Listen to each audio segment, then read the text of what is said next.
for Christmas, my best friend made me a shirt that said librarian at the Vampire Mansion. And a separate friend made me a shirt that says pool boy at the Vampire Mansion. So I'm both the pool boy and the librarian at the Vampire Mansion. I was just laughing because you and Jay got your home states and I got Ireland. That's because me and Justin live in stupid states.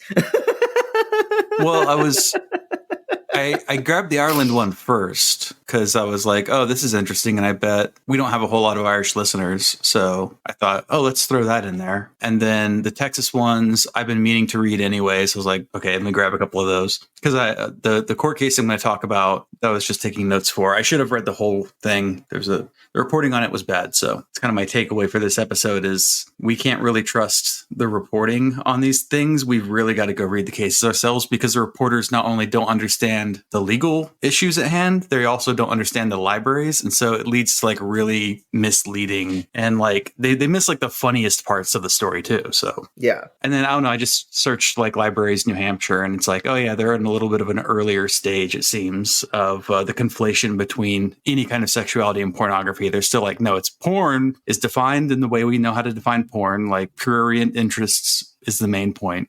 So they're still focusing on that. Yeah. But I didn't read it as in depth as you did. So yeah. Fourth time in like 2 months that I've woken up and not been able to take a shower because my hot water wasn't working. So I've been just like a grimy rat boy, like going to work with my hair. And I look the most mask I've ever looked in my life. And it makes me so mad that when I'm like a gross little gremlin that I look really hot. I'm like, fuck, is this just what masculinity is being a gross little pervert? No, this is like, because growing up as a cis dude, cis women will always be like, why is your skin so nice? You don't do anything for it. Why is your hair so nice? You don't do anything for it. I don't do anything for my hair. Is to not do anything for it. I only wash my hair twice a week anyway. Although I do get a face wash. You get like some CeraVe. Yeah. I wash my hair twice a week. I'm so jealous of you who don't have skin problems if you don't wash your face. I just don't do anything about it. Oh. I'm on Accutane and I started that like right around the time I started tea, so I did not get tea acne. Ooh. Mm-hmm. That's the secret, kids. Just put up with doing a pregnancy test every month and get on some fucking Accutane. I can recommend you the chapstick to get so that your lips don't fall off. And you'll be fine from there. You'll be beautiful forever. Trust me, I'm a fucking vampire now. No one knows how old I am. I'm beautiful and perfect like the sun. Yeah. Good to know. Is hair acne more common among men? Because I feel like a lot of dudes get hair acne and like it's really bad. In my beard sometimes, like if I haven't shaved in a while, but like it looks like an infection kind of acne. You get it from cutting your hair too short too often. I with my little Oscar Wilde hair do not have that problem. Yeah. Basically, the way to treat it is like acne treatments. So you got to put like acne treatments in your hair. Yeah. I mean, I've always had like really coarse, dense hair that is prone to ingrowns and stuff. So everywhere on my body. So that's nothing new. This is now a skincare. This podcast. Is now we're beauty gurus now. You did see that thread about the guy who was like, I want to look. How do I dress sluttier? I want to look like, what was it he said? A stripper paying his way through grad school. And then this fashion guy is like, let me take a shot at it. And then he like posted stuff. So I bought a couple shirts. Send me them. I sent you the link. It's in the chat. The 5-inch shorts? the 5-inch inseam? Yeah, he mentions 5-inch shorts, and yeah, 5-inch shorts go down to almost my knees. They're supposed to stop like mid-thigh, but I have very short legs. I've got to get short. I gotta get them shorter. I gotta get library punk is going into its slut era. It's going to be hot girl summer in library punk. Yeah, just buy some Goodwill jeans and give yourself cutoffs. Do a bunch of squats so your ass gets fat. You know, Black Lagoon cutoffs. All right, let's go.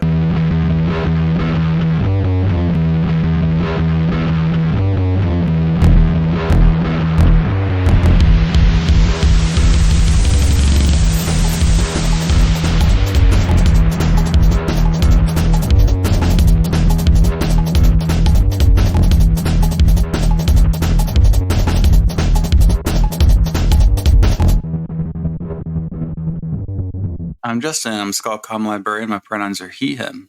I'm Sadie. I work IT at a public library, and my pronouns are they, them. And I'm Jay. I'm a music library director, and my pronouns are he, him. And Arthur's here. Say hi, Arthur. Arthur says hi. You drinking PBR too, Justin? No, I got a Diet Dr. B. Oh, I've got a 24 ounce, the PBR, baby. I have horchata from my local taco truck.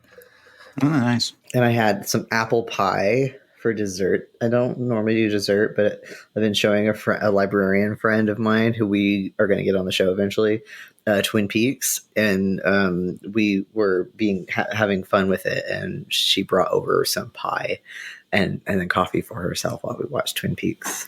So it's fun. So we're doing a news roundup, current events. Let's see, do I have a... It's a little more dramatic, but we're just going to look through the news and what's all going on because there's a lot of it to choose from. And it's an easy episode to build. We don't need a guest for it. It's also an incredibly depressing episode to build, but... Yeah. True. So let's see. We've got a J update. That is one gay-ass skeleton. Hey, girl. How does that sound like me? It is really unnerving when you hear someone who sounds like you. That's so weird because that's not me, but it sounds like me. Anywho, last episode when we talked about the Internet Archive bullshit, I mentioned that I was going to go to the Fenway Library Organization's Controlled Digital Lending Community of Interest meeting since my library is part of said organization. And that was today. Sort of some updates from that, at least around and I've linked the minutes, which are publicly available in the notes. That also mentions what libraries were there. Again, this is all public information. I'm not doxing anything. And sort of the reactions and updates about the case and the implications for doing CDL within academic libraries, at least, because that's who I think is primarily in the Fenway Library Organization, was we pointed out that Section 108 wasn't mentioned in the case and in the white paper, and so we can use Section 108 to our advantage, right? We pointed out that the scope of the audience for what we would be doing a CDL, even as a consortium, is different than what Internet Archive and Open Libraries was doing, since ours would be limited by either taxpayer patrons or tuition or staff, employee patrons, right? It's a different, there's a limited audience for CDL, but also terminology. Is the term CDL kind of too poisoned now because it's so associated with Internet Archive? And do we just pivot to kind of doing quote digital reserves and shit like that, being intentional with our language, and then making sure that people, when they are doing any sort of CDL, that they have a policy. Don't just do it, have a policy that says what the scope is and explains what exactly is being done and why is it being done. More sort of some key takeaways. And then some questions that came up were does pursuing, quote, CDL limit our scope? Do we have to limit how far we can make these materials accessible this way? And then what about across libraries? What about within consortiums or an interlibrary loan style? Because think about with interlibrary loan, we already scan or send PDFs of entire journal articles and book chapters to people without DRM, and they can just keep them forever, right? And so this is something that we already kind of do to some extent. And then who is going to be challenged next? Are we just, quote, do we just not have to be worried we're small fish? It doesn't matter. Who then do we think is going to be challenged next? Do we think they'll go after a big library, or maybe something like the Boston Library Consortium, who has been very open about doing CDL and stuff? And I know Kyle's been working with the BLC a lot with their CDL. And in the minutes are some links, including at the end a presentation that was done at Code for Lib around CDL. And then just sort of talking about this one software called Reshare that's been sort of floating around as maybe something that can be used to do quote CDL like within a library and also across institutions. But the main thing was just sort of like making sure you have a policy and being very intentional about that, and then also being intentional with language. Like, do we scrap the terminology CDL and do quote digital reserves, wink, so that it doesn't attract attention. The thing was, we're going to keep doing it. It didn't scare us off, was the thing. And I think is the important thing, was that this group of librarians from different academic libraries in Boston of all different scopes and sizes, even those of us who weren't even doing it yet, agreed that like this wasn't any reason to not pursue doing it. We just have to be intentional about what we're doing and make sure we have written up policies that explain what we're doing and how it's different than what the Internet Archive was doing. Right. So I think that's hopeful, and that it didn't scare us off, and not just me, like everyone else in this meeting was like, yeah, we're still doing it. We think it's fine. We agree that what we're doing is different, and maybe just call things digital reserves, and like no one's going to give a shit. So protection through obscurity. Yeah, if everybody basically. is a slightly different term for the same thing. And like what we said last week, like they're not going to sue libraries. They're going to go after, and they've already gone after Haughty Trust, right? They're going to sue these companies or maybe a big library system. But again, I doubt it. So I know a lot of people have been worried that like this would scare us all off from doing it. And I thought it was a good sign that even in the immediate wake, we were like, nah. This doesn't really pertain to anything we as like academic libraries at least are doing. It'll definitely scare off some people. You just won't hear from them. It'll be like a small university with like a librarian who wanted to do CDL, and then their director will be like, didn't they lose that case? And then, they might not have a good community. So I actually had my meeting with all of the Skullcom people in my system, and we talked about it, or actually they brought it up. I didn't bring it up. And the 108 thing did come up, but one of the librarians was skeptical that it would actually help. And this is the person who maintains the big copyright crash course. So I was like, oh, I don't know. But I mean, yeah, I still want to talk to a lawyer about like why isn't 108 happening? But yeah, that's a different episode.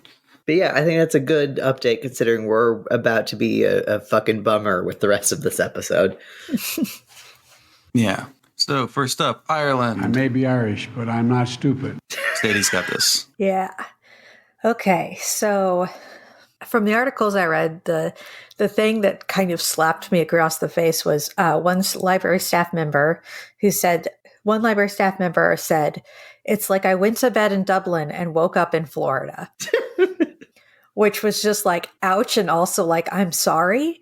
But from what I was reading, it sounds like the same bullshit that right-wingers are polling here, where they've got Mom for Liberty groups, actually. Let me find the name of these groups, who are going into public libraries. Specifically, this is public libraries, and reporting books as violating the Children First Act, which I'll get into this because I ended up reading a whole bunch about it. Groups by the name of the Irish Education Alliance, Parents' Rights Alliance, and Lawyers for Justice claim these books and others violate child protection legislation. They advised followers to enter public libraries, ask librarians to show them LGBTQ plus books in the age 12 to 17 section, and take photos of relevant books with inappropriate reading materials which violate the Children First Act. So Lee Edelman has entered the chat.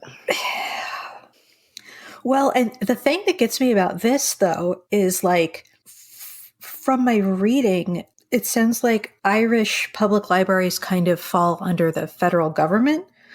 They have the local government management agency, which says it manages the public libraries, seem to have a policy and seem to have a long-standing policy that people under 18 are like restrained to particular categories of books, hence the aged 12 to 17 section, and have to get parental consent to read beyond those categories. Oh, that sucks. Yeah.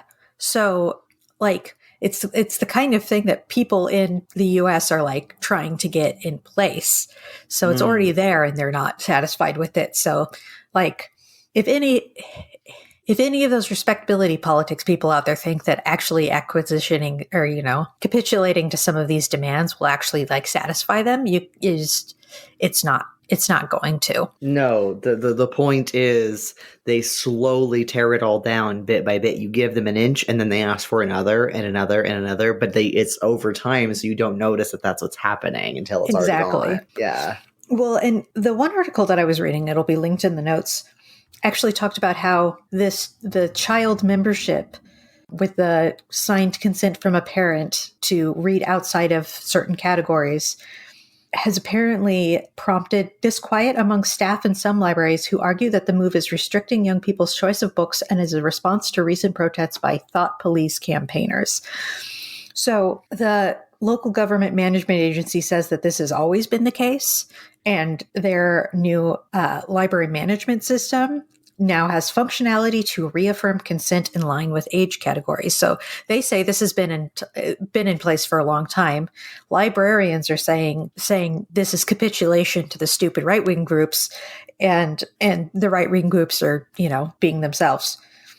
So I think it's interesting because it's not just that these right-wing groups are throwing a hissy fit, but at the same time, it sounds like they upgraded their IT system. It further restricts this sort of thing that I guess that libraries probably weren't actually following, because at least one staff member in this article says that they're not going to follow that category restriction. So it sounds like they haven't, and it sounds like it's a technological stopgap to prevent people from being able to like skip over whether like the parental categories. But one thing, if a child signs up for a library card who is under 18 but over 12, they still get placed under the under 12 category without parental consent. Oh, that's so stupid. So if a 15-year-old comes in and gets a library card without parental consent, they can only check out books in the under 12 category.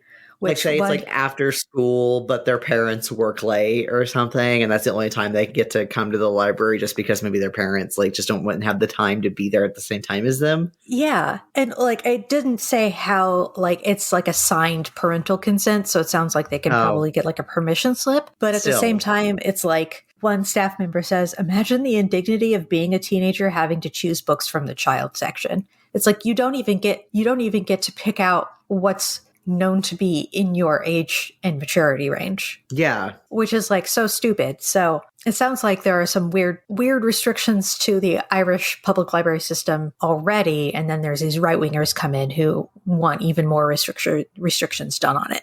I mean, that feels like a trend in general lately of like, if you are under 18, you're a child. Like we will not recognize that there are different maturity levels under the age of 18. You're a child. And when you turn 18, you magically turn into adult, except not anymore. Now, if you have teen in front of your age, you're a child, like, yeah, it's like this, like, and just making the infantilizing everything. And then so you can't make your own decisions if you're infantilized. Yeah, it's like you're not allowed to develop the maturity you supposedly need to have by the time you're 18. So when you're 18 and you're trying to develop this maturity that you've been denied, suddenly it's like, oh, well, look at all these 18-year-olds. They're not mature enough to handle this stuff. And it's like, well, why the fuck was that? Yeah, that's the point. But the thing that I kind of dove into with these articles was this Children First Act. Because from just like trying to find just a general like overview of it, it has very little to do with the actual situation. The Child First Act is about mandatory reporting and the processes the government takes when it comes to reported child abuse. So it like defines the different kinds of child abuse. It has like a whole big guide for like social workers for the government and like what they do and like flow charts on like how they assess this kind of stuff. And there's one tiny little section that basically says, if you are in an organization that serves children in any of these ways, you need to have a child safeguarding statement. And you need to have done a risk assessment of how your services could bring harm to a child.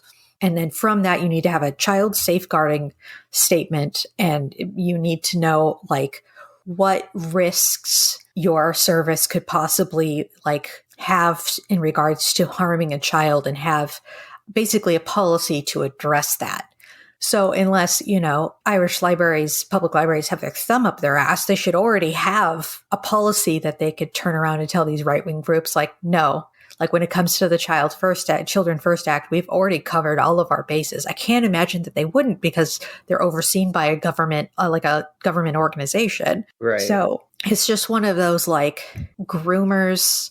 Again, groomers use sexually explicit content to groom children for abuse. Therefore, these books that are, about sexuality and gender, therefore, can be used to do this. It's that conflation of sexuality with pornography on top of the whole, like, grooming rhetoric that actually makes no sense. If something can be used as a weapon, it will, and so you should remove it. Yeah. And then twist it on top of this legal. Oh, and they say that the UN's rights of a child is also being violated by having these books in a public library. So even their legal basis here is just it's so whack and transparent. And yeah, so I ended up reading a whole bunch about the Children First Act, and I think we need to do an episode on the book No Future by Lee Edelman, aka Fuck Them Kids, the book. It's about the queer death drive or something. It's basically about like the rhetorical weaponization of like Save the Children. Kind of, it talks about that a lot. Yeah, Fuck Them Kids, the book. Fuck them kids. Yeah, I just thought it was interesting because like the second you start to dive beneath any of these claims these groups are saying, it becomes very apparent how very little they understand their own argument, but how much that doesn't matter, because it is think about the children argument, which apparently obliterates most adults' like actual critical thinking skills. And also pointing out hypocrisy has like never done anything. Yeah. They don't give a shit that they're hypocrites. So, but yeah, so I don't really have a conclusion for this. I was just reading about it when I should have been working. If any of my coworkers listen to this, time theft. I just know it was at least library related. Yeah, I think I don't actually know shit about the government of Ireland, so this was kind of the first thing I have really delved into there. But like, I think it's interesting to see how it compares to the American public library system, and how cookie cutter the tactics are, even when it's like a completely different like system. Like their public libraries run probably a very different way than American libraries do, but they're using the same exact tactics. So that's the bad news. That's the bad news, partner. Like we're going to take a law that's about, social work and how, the government is going to deal with cases of child abuse. And we're going to make it about LGBTQ books in an age appropriate section of a public library. It's such a waste of time and energy. I think it's going to line up well with actually Jay's section too, which is like this whole, if you work with children, you have to be like, the government can tell you then how to deprive children of the rights to know things in the name of children's safety. Yeah, I mean, there just need to be positive rights for children to like, you have a right to use your library and you have a right to learn things that your parents can't control and stuff like that. Well, and the funny thing is that it sounds like the Children First Act was actually, or at least some of the laws in Ireland were going that direction, in that like children aren't just facets of their parents, they have their own individual rights and stuff. And so there's been a series of laws that have come out in Ireland that have been trying to affirm that, and the Children First Act was one of them. And yeah, so I mean, we need like a legitimate like Marxist feminist like analysis of the way that we treat and the way that we analyze these like laws and stuff around kids coming out, because like when like through like a Marxist lens, like the way that the dominantly capitalist society views children, and like it's like all part of like reproductive labor, and that like cis women exist to reproduce, to produce more people in the workforce, and so children are just like a tool of capital that your future like workers like to get more money, right? And you have to like indoctrinate them in the correct way. I mean, like feminist theory has really already covered this. You don't even have to pull in Marxism too much, but like all the things that applied to women under coverture laws, you could say, the liberation of women, you can have the same liberation of children, that children can vote and children can have rights to know things, and children are not the property of their parents, and children have legal rights. Srsly Wrong did a good series of episodes about the rights of children, how society treats children. I kind of want to have them on again just to talk about. Yeah, I would love that. The right to read as like a positive movement. But I think, quite honestly, like maybe not in the near future, but I think that is kind of like the last area of coverture that will have to go away. It's just too in conflict with human rights of children. But it could be 10 years from now, it could be 100 years from now. Yeah. It doesn't seem to be on enough people's maps, and it should be. Maybe this will help. Maybe all this like save the children in library shit will, you could get a law passed that like children have the right to read. I don't know. It's a start. Texas updates. It's my Texas drop. I can't find any of my drops tonight. I'm not like just guns and Joe Biden for everything. Women hold up half the world. There was a ban on books. Books were just removed from a county in Texas, which is, I don't actually know how to pronounce it because everything has a weird pronunciation. Llano County, Llano, but I assume it's probably pronounced like Lano, because that's everything. The vowels shift upwards in Texas versions of Spanish words. So basically what happened was their library board got taken over by like this parental rights group, which I think there were like 4 new members. A group of new library board members demanding books such as In the Night Kitchen by Maurice Sendak and It's Perfectly Normal by Robbie H. Paris were to be removed. In July 2021, prior to their appointment to the new library board, Rochelle Wells, Rhonda Schneider, Gay Baskin, and Bonnie Wallace were part of a community group pushing for the removal of children's books. So like it seemed like all 4 of them got in just to do this. According to board members, the books were removed because they encouraged child grooming and depicted cartoon nudity. And from the actual ruling, the reporters should have mentioned this because the books that they said were grooming were children's picture books, the butt and fart books, which depict bodily functions in a humorous manner in a cartoon format. Because they believed these books were obscene and promoted grooming behavior. Like In the Night Kitchen, isn't it just like a cartoon of a little boy running naked through something, and like you just see from behind? Like it's not even. I don't know how Rugrats has baby butts in it. Yeah, like how can you call that nudity? Like how can you even use that for grooming purposes? Like I've heard of people with having problems with In the Night Kitchen, and it just baffles me every time. As part of the new library board, members had control of approval of purchasing of content.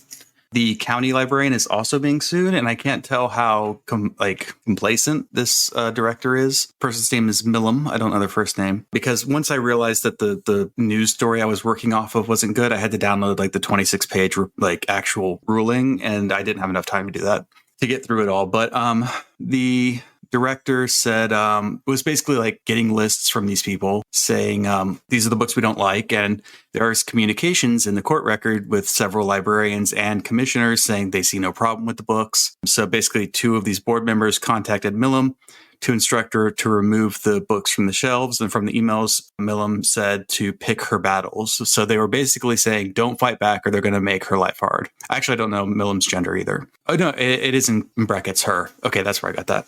7 patrons sued the county judge and county commissioners for taking the books off the shelf, and the county had ruled were inappropriate due to their messages and content. Within 24 hours of the issuance of this order, defendants, the library system, shall return all print books that were removed because of their viewpoint or content, including the following print books, to the Llano County libraries. And I thought, that's weird. Why is he saying print books? So this is before I got into the ruling. The judge dismissed the claim that the online books were to be put back in the catalog. This is where the reporter really fucked up. So what happened here was they were getting these, they were reporting when they were pulling these print books, they were also saying we need to suppress them in Overdrive.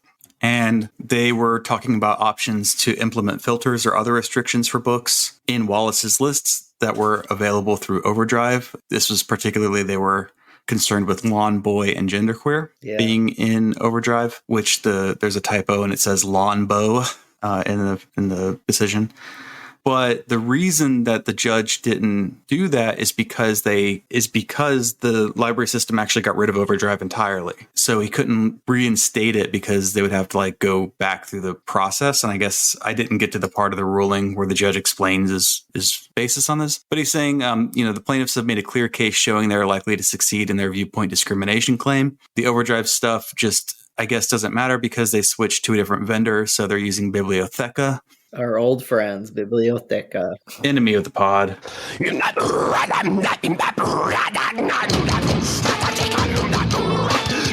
of the pod.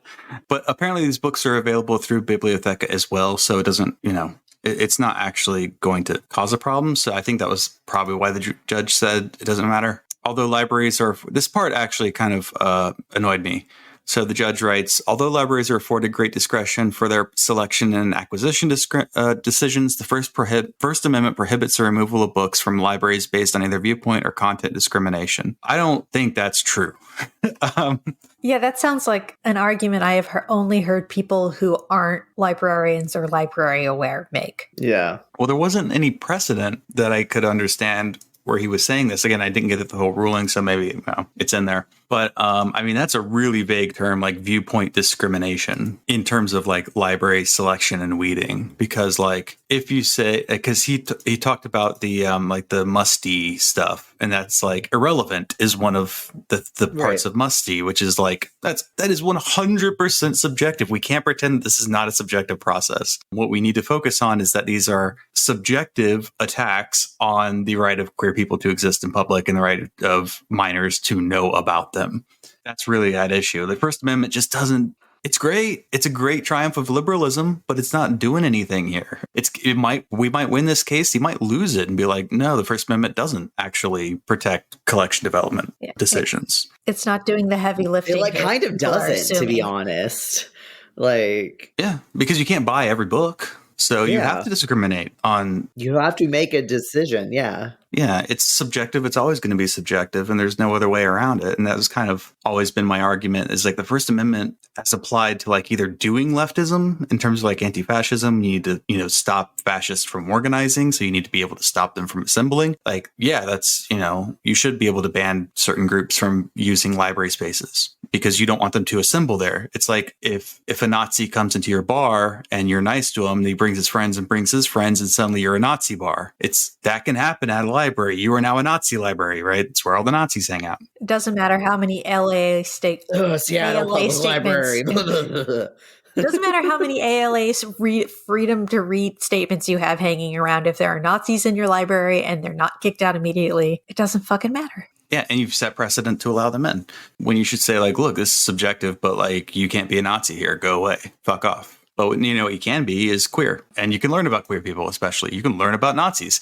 You just don't get to like do Nazi shit in a library, right? Like that's the difference. Yeah, like we've said before when we're talking about this, like books.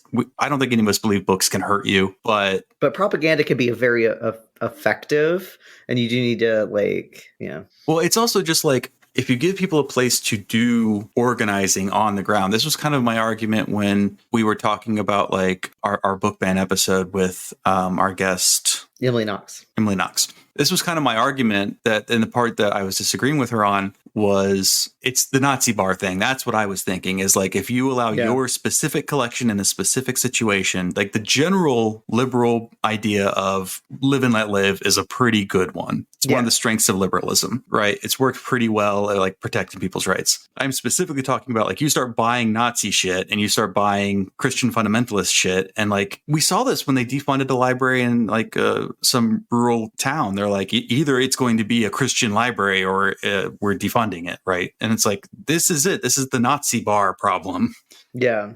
So that is why you should be throwing out Nazi books if they're being used to actually organize Nazis in your library specifically. Right. So I think that's where I've thought about this a lot over the past year or so. I think that's where I've finally come down. I saw an interesting phrasing on Tumblr a couple of weeks ago that I've been kind of mulling over is the paradox of tolerance or whatever. Yes. And somebody said it works if like that only exists if you're thinking about it from a moral standpoint. If you're thinking about tolerance as a social contract, then Yeah. it makes perfect sense to kick somebody out or, not include somebody who's violating that social contract. So, like, You can't tolerate intolerance. yeah. So, Yeah. like, changing, like, sort of shifting the thinking from, oh, this is morally bad to be intolerant to we have a certain level of tolerance because we all need to get along.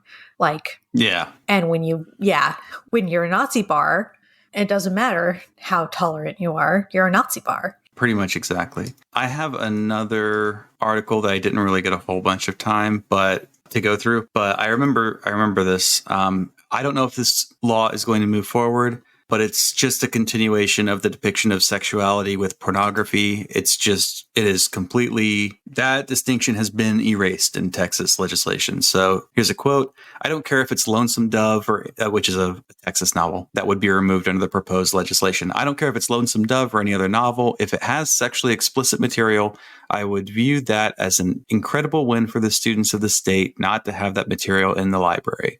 And this is, I believe, specific to K-12 campuses. So it's not targeting public libraries because they're going for an easy target, which is the school libraries, right? Because they're all children. It is also other bills to make it easier to charge librarians with crimes, which I believe Jay will get into. Crime time. Yeah. And basically just, if you're an educator, that you have more leeway under these things because it is your job to allow students to learn about sex and sexuality and other things. And like you need leeway to do that because they're things that you should learn before you turn 18, like Sadie said. I didn't get my notes ready enough for this. There was a series of things happening in my real life that were distracting me from prepping for this episode. Speaking of which, yeah. Literally while we were recording, I had to loan my car to someone because they were stranded outside my house. Jesus. That's where I went. It's just your air conditioner. Although the listener may not have noticed that I was gone at all. But no, the people who were repairing the air conditioner, their truck had a leak on brake fluid. And so they needed to go buy brake fluid. And I was like, just take my car. It'll be faster. That's funny. We can do an update on the next episode if you want to. Yeah. Maybe that's what I'll do. Or we'll do another news roundup if we don't have I think we'll do more of these. So, all right, that's it for me. Go ahead, Jay. Is it live free or die time, baby? Live free or don't. Live free or don't. Yep. So to preface this, I want to say that New Hampshire's real fucking weird. For those of you who aren't aware, because we're the first primary, we vote blue federally, right? Our socialist brethren to the north, Vermont, our Massachusetts blue people to the south, lots of blue federally. But then all of our state legislature and the way we tend to vote at the state, local level, tends to be Republican. We have a Republican governor, and we tend to not give funding to any public things or social good. And also, we don't pay state income tax. And so that even contributes more to things not getting money. So in New Hampshire, public goods tend to not be funded well or functionally at all. The University of New Hampshire has some of the highest tuition in the country, proportionally, because it's functionally a private school because it gets almost no money from the state, even though it is the land grant, public state institution of of the state of New Hampshire, right? I feel like that's an important precedent for what is about to happen here. So this article called Safety Measure or Book Banning Tool ? K through 12 obscene materials bill sparks heated debate, which has been tabled. That means that in the New Hampshire, I believe is the House. Yeah, which the House has a bajillion people in it in New Hampshire. It's one of the largest legislative bodies on the planet. Fun fact. You get paid $200 to do it. And so it's all rich fucks or retired people. And that's also important to know because of who the voting demographic is in the House of Representatives of New Hampshire for all these House bills that show up, right? And it's you hit a rock and you hit a representative of the House of New Hampshire. The districts are so small there's a million of them. And so enough voted that they didn't want to vote on it right now. They're this can wait until later. So all the Democrats tabled it. And there's more Democrats in the House than the Republicans. So it's tabled for now. But what this bill does, so this is House Bill 514. You can go look at it. And basically what it would do is, so I'm sure most states have these or even federally, but like New Hampshire obscenity laws, right? Under state law, content materials are obscene if their predominant appeal is, quote, an interest in lewdness or lascivious thoughts, according to contemporary standards in each New Hampshire county. The content must also depict or describe, quote, sexual conduct in a manner so explicit as to be patently offensive and to have no serious literary, artistic, political, or scientific value. So that is like the state of New Hampshire obscenity laws. And what bill was it? Well, there's part of the law gives exemptions if you are like an educator, right? If you are like a school, a library, something like that, where you can teach these materials that might otherwise qualify as being obscene, right? Like Justin just said. However, and this is since 1979, educators and librarians are protected. However, House Bill 514 would redefine this exemption. So right now it says, like, here I can pull up the exact language for us. Right now it says no recognized or established school, museum, public library, or governmental agency, nor any person acting as an employee or agent of such institution shall be arrested, etc. They are wanting to change it to say to remove school, and instead of school, specifically limit it to just no recognized or established institution in the university system or community college system of New Hampshire, museum, public library, or governmental agency.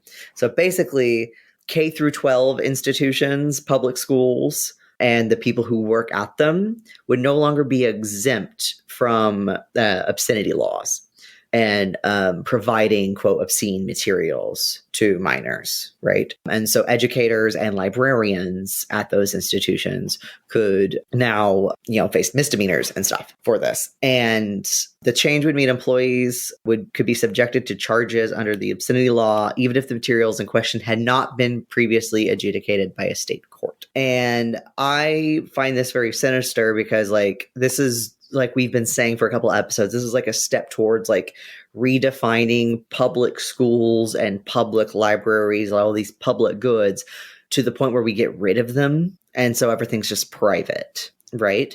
And so removing school to mean everything and just having it mean colleges, basically. And so K through 12 schools, things with children in them, don't count anymore.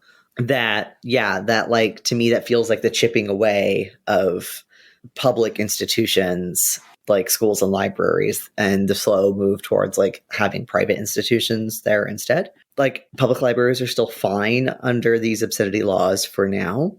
And we like just don't have public service and we don't fund them anyway. So I feel like this is a dangerous state for this kind of thing to happen in the first place, since our support for public services is so small and dwindling to begin with. Remember, this is how the bears happen, right? We don't fucking pay for public shit in this state, and then bears come and they eat McDonald's out of the trash. Like, do you want that to happen again? Like, no. Yeah, they graduate from eating McDonald's out of your trash to eating your people out of their homes. Exactly. They're going to eat the fucking kids this time. Is that what you want? Yeah. Right. Think of the children. And this got proposed. Like, I love this article. I'm going to read the first paragraphs of this article because it's too good. It wasn't a physical school library book that sent Betsy Harrington into a state of alarm about high school reading material. It was an app. Harrington's son, a student at Hillsborough Deering High School, had found a book on Sora, an app that gives students in participating schools access to thousands of ebooks to borrow on their own. The book, The Lesbiana's Guide to Catholic School, was a 2022 National Book Award finalist, described as a, quote, sharply funny and moving debut novel about a queer Mexican-American girl navigating Catholic school while falling in love and learning to celebrate her true self. But on the first page, Harrington's son discovered a number of swears and coarse language. Oh! He took screenshots. He was shocked, and he knew immediately that this was not for a school library, Harrington told lawmakers. Like, I thought that was the funniest fucking thing in the world. Wait, the kid said that? I thought it was the mom who was saying that they were looking through the app. The kid looked through the app and took screenshots and stuff. And then Your kid's the mom, fucking lame. Yeah, kid's a fucking narc. Yeah, he Your took kid's a screenshots. snitch. He was shocked and he knew immediately that What this a was not fucking loser. Your kid sucks, Betsy Harrington. I hope he's listening to this. You suck, kid. And so, like, this article in the New Hampshire Bulletin points out that, like, challenges like this have been happening forever, right? You get religious parents mad that kids are learning about dinosaurs, and they're like, hey, I don't want my kid to learn about dinosaurs. And so the kid is provided alternate material instead of learning about dinosaurs, but the rest of the kids can learn about dinosaurs, right? This happens all the fucking time, and then eventually kids get homeschooled, right? But like, obviously, religious fundamentalists want to threaten, again, the public schools and public education and have us all not learning about dinosaurs because that goes against God's teachings, right? But, you know, so far that hasn't been successful and is kind of laughed at, although I think maybe we should take those kinds of threats more seriously now. But that, you know, this bill basically wouldn't just remove those obscenity exemptions from public schools and anyone who works at them, but also would make those institutions have to have policies about how to report materials. And that also the Department of Education and the Department of Health and Human Services could initiate challenges directly to the legislature and not just have that just be the power of the Department of Justice. And so this isn't just remove the exemption from, you know, public school teachers and librarians in public schools, but also that those institutions by a certain time period have to have policies for reporting these things to be removed from the school's blanket. So not just, oh, you don't want your kid reading this thing, but, oh, get rid of this thing from the school entirely. I'm assuming that this bill doesn't include a provision to, like, you know, fund that effort of the Human Services and Department of Education actually doing any of that. I don't think so. Because that would be my next question for New Hampshire is, okay, you want this to happen. How the fuck are you going to pay people to get it to happen? Yeah, it's like, oh, you got to report it to the fucking principal and stuff. It's all a bunch of just like time limits, basically. Yeah, it's fucking stupid. But what this specific, like, looking at, obscenity laws and removing exemptions for public schools and education, this actually is not, like, in New Hampshire a couple years ago, there was something called the colloquially known as the Divisive Concepts Bill that actually got passed into law. It was a bunch of fucking word salad, and that I think now only applies to public schools. But because I used to work for a public university in the state of New Hampshire, like a state university, this applied to us as well. When it was still like a bill and we were all afraid of it, where basically school staff and public employees may not advocate that a person of one race, gender identity, sexual orientation, or other protected class is inherently superior to another. They may not teach that one group is inherently oppressive or prejudiced against another. They may not argue for different treatments based on a person's protected characteristics, and they may not argue that people can't treat people of different characteristics equally. And people who do and are reported to do so can, you know, face human rights violations and shit. And basically it's one of those word salad fucking bills that, like, it's like, yeah. It's you've believed your own ideology so much that you think this is actually what anti-racist work is about. And so you've accidentally written a law that's so stupid, where I saw one professor who got like a letter about, like, hey, are you teaching anything banned by this bill? And he said no, because, like, let me look at the language, and the language is like it actually protects. Are you inherently racist? No, anthropologists don't believe you're inherently racist. And it also, like, there is a part in this law that protects, like, teaching about, you know, teaching about something in the course of academic instruction, especially regarding, like, historic events and stuff. So, like, it does explicitly protect teaching about slavery and stuff.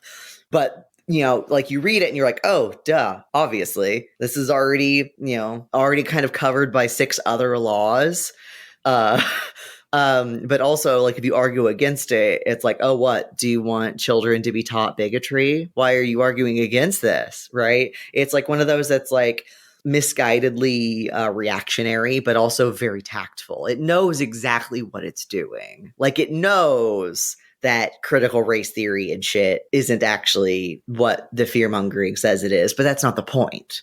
It's the point to be framed that way. It's an entire bill about framing, and it has just confused everyone. Every single article that I read about it was just public school teachers going like, am I allowed to give a positive grade to an essay that is pro-affirmative action? Yep. Yeah, you are. You are. You should. That professor was right. It's like you've written this law so stupidly that like no one believes these things. It's a straw man argument.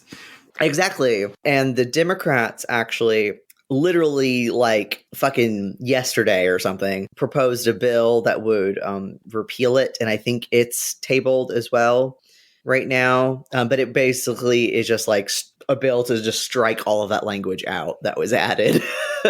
A bill just to nullify because it's fucking stupid and it's just confused people. And so this is like, I feel like that bill and that law is like relevant to this obscenity thing that is happening right now, and like how it is framing educators as hostile. Education is good. Those who educate are bad.